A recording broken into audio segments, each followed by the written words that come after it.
Living things में आपने कल देखा था कि लिविंग थिंग्स क्या होते हैं, जिनमें जीवन होता है, जो ग्रोथ करते हैं, रिस्पिरेशन करते हैं, रिप्रोडक्शन करते हैं, है ना, जिनको एनर्जी की ज़रूरत होती है, वो कहलाते हैं आपके लिविंग थिंग्स। आपने देखा था कि प्लांट्स, एनिमल और माइक्रो ऑर्गेनिज्म ये आपके लिविंग थिंग्स हैं। लिविंग थिंग्स हैं। नॉन लिविंग थिंग्स क्या हैं?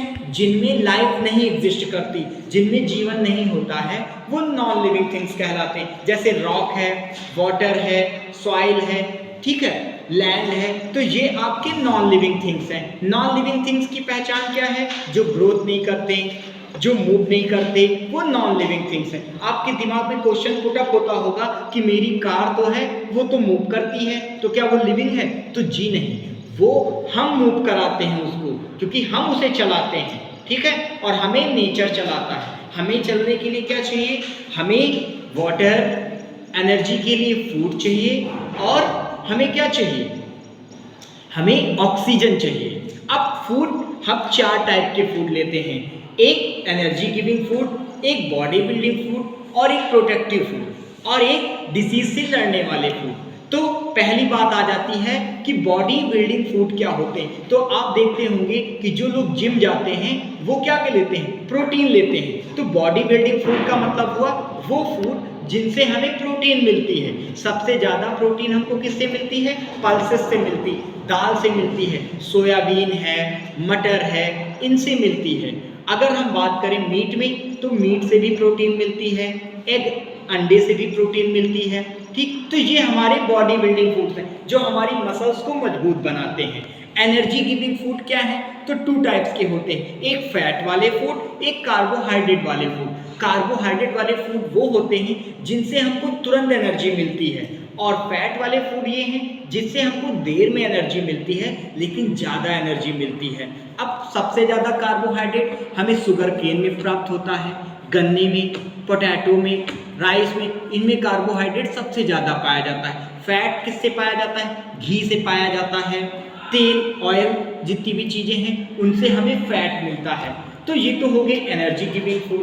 अब आ जाता है प्रोटेक्टिव फूड, जैसे आपका विटामिन्स, ठीक है। तो विटामिन और मिनरल्स हमें किससे मिलता है? फ्रूट से मिलता है, वेजिटेबल से मिलता है, और 4th नंबर पे आ जाता है वाटर। एक बात याद रखना, वाटर से हमें कोई एनर्जी नहीं मिलती, लेकिन वाटर हमारे लिए सबसे ज़्यादा इम्पॉर्टेंट है। अब वाटर के बारे में 2-3 बातें जान लो कि हमारे अर्थ पर, हमारा जो अर्थ है उसे ब्लू प्लैनेट कहते हैं। क्यों ब्लू प्लैनेट कहते हैं? क्योंकि हमारे अर्थ पर 3/4% वाटर पाया जाता है, यानी कि 75% वाटर है। वाटर किस किस फॉर्म में है?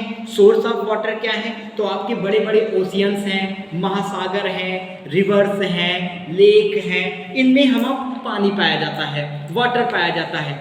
अर्थ पर बहुत पानी है, लेकिन सबसे ज़्यादा पानी जो है वो क्या है? नमक वाला है, जिसे हम खारा पानी कहते हैं, जिसे हम पी नहीं सकते। तो पीने वाला पानी कितने परसेंट है? तो ओनली 3% पानी है जिसे हम पी सकते हैं, लेकिन वो भी उसमें से 1% वाटर ऐसा है जो फ्रेश वाटर है, और उस 1% वाटर में 20% वाटर आइस के रूप में है, फ्रीजिंग है, ठीक है। मतलब 1% से कम पानी है जो पूरी अर्थ के लोग पीते हैं।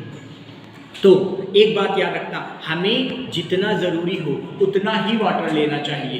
क्यों? क्योंकि वाटर हम ले सकते हैं। याद रखना, हमारी इंडिया जो है, इंडिया को रिवर्स का देश कहा जाता है, नदियों का देश कहा जाता है। और एक बात याद रखना, हमारे इंडिया का क्लाइमेट और सीज़न ऐसा है कि यहाँ हर साल पानी गिरता है, और बहुत पानी गिरता है, लेकिन आज हमारे पास ऐसी कैपेसिटी नहीं है, इतनी पावर नहीं है कि हम उस पानी को कंज्यूम कर सकें। पुराने समय में अगर जाओ, अगर एंशिएंट पीरियड में बात करूं, तो नदियाँ, बावड़ी, तालाब, कुएं सब हुआ करते थे, और सारा पानी उसमें स्टोर हो जाता था, रेन वाटर, और वही रेन वाटर धीरे धीरे रिस कर ग्राउंड में चला जाता था, ग्राउंड वाटर बन जाता था। और जो आज हम पानी निकालते हैं ग्राउंड से, वो हमारा रिजर्व वाटर है। आज हम नहीं रिजर्व कर पा रहे हैं। क्यों? क्योंकि आज हमारी सारी रोड, सारी सड़कें क्या हैं? पक्की हो गई। क्यों हो गई हैं? याद रखना, तो आज पॉपुलेशन सबसे ज़्यादा बढ़ गई है, आज जनसंख्या ज़्यादा बढ़ गई। जब जनसंख्या बढ़ जाएगी तो लोग बिल्डिंग्स बनाने लगे, घर बनाने लगे। आज हम लोग आराम और आने जाने की व्यवस्थाएं करने लगे। अब आने जाने की बात करना चाहें तो हमें पता है कि 3 प्रकार के ट्रांसपोर्ट होते हैं, लैंड ट्रांसपोर्ट, एयर ट्रांसपोर्ट और वाटर ट्रांसपोर्ट। अगर लैंड ट्रांसपोर्ट की बात करें तो लैंड ट्रांसपोर्ट के 2 टाइप्स हैं, एक रोड वाले ट्रांसपोर्ट और दूसरा रेलवे ट्रांसपोर्ट। रोड, अगर रोडवे की बात करें तो सबसे बड़ा नेशनल हाईवे है, इंटरनेशनल हाईवे है, स्टेट हाईवे है और लोकल रोड्स हैं।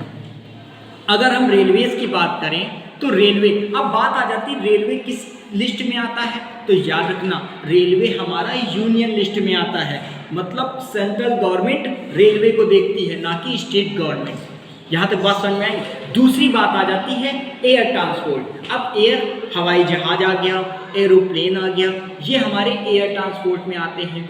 तीसरे नंबर पे हमारा वाटर ट्रांसपोर्ट है, जो पानी में चलते, जैसे शिप हैं, बोट्स हैं, ये हमारे वाटर ट्रांसपोर्ट है। और एक चौथा ट्रांसपोर्ट भी है जिसे हम कम्युनिकेशन कहते हैं। कम्युनिकेशन मतलब बातचीत करना, तो फ़ोन है, पत्र है, चिट्ठी है, ये चौथा कम्युनिकेशन। तो हमारे जो ट्रांसपोर्ट होते हैं वो 4 टाइप्स के होते हैं। यहीं पर एक बात और जान लो, हमारी बॉडी के अंदर भी ट्रांसपोर्ट सिस्टम है, याद रखना।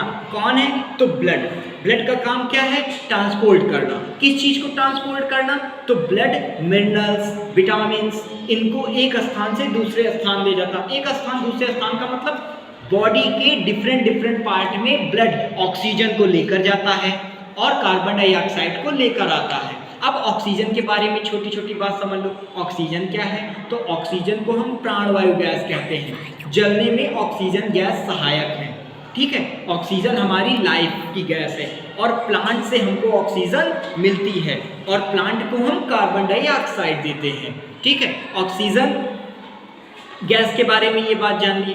कार्बन डाइऑक्साइड, तो हम जब इनहेल करते हैं, एक्सहेल करते हैं, तो कार्बन डाइऑक्साइड को बाहर निकालते हैं और ऑक्सीजन को ग्रहण करते हैं, इसीलिए ऑक्सीजन को प्राणवायु गैस कहा जाता है। यहाँ तक बात समझ में आई। आगे बात करते हैं ट्रांसपोर्ट। अपनी बॉडी में बात कर रहे थे, तो हमारी बॉडी में ब्लड ट्रांसपोर्ट का काम करता है। ब्लड के कितने टाइप्स होते हैं, तो याद रखना ब्लड 4 टाइप्स के होते हैं। Blood group A, blood group B, blood group A B और ब्लड ग्रुप ओ। इनके भी पार्ट होते हैं, O minus, O plus, A minus, ठीक है। ब्लड के बारे में किसने बताया था, आप हमें बताएंगे। इसके बाद बात करते हैं, ये तो हो गई ब्लड की बात। तो एनिमल, प्लांट्स और माइक्रो ऑर्गेनिज्म, कल आपने पढ़ा था ये लिविंग थिंग्स हैं। तो हम लोग एनिमल में आते हैं, तो हमारे में ट्रांसपोर्ट का काम तो ब्लड करता है। ब्लड का रेड कलर किसके कारण होता है, हीमोग्लोबिन के कारण होता है। हीमोग्लोबिन में कौन सा एलिमेंट पाया जाता है, तो आपको पता है आयरन पाया जाता है। सबसे ज़्यादा आयरन किसमें पाया जाता है, तो पत्तेदार सब्जियों में पाया जाता है, एप्पल्स में पाया जाता है। एक बात और समझ लेना, मिल्क में आयरन नहीं पाया जाता है, ठीक है। ये तो बात हो गई। अब प्लांट की बात करें तो प्लांट में ट्रांसपोर्ट का काम कौन करता है, तो प्लांट में ट्रांसपोर्ट का काम 3 लोग करते हैं। एक स्टोमेटा करता है, एक जाइलम करता है और एक फ्लोएम करता है।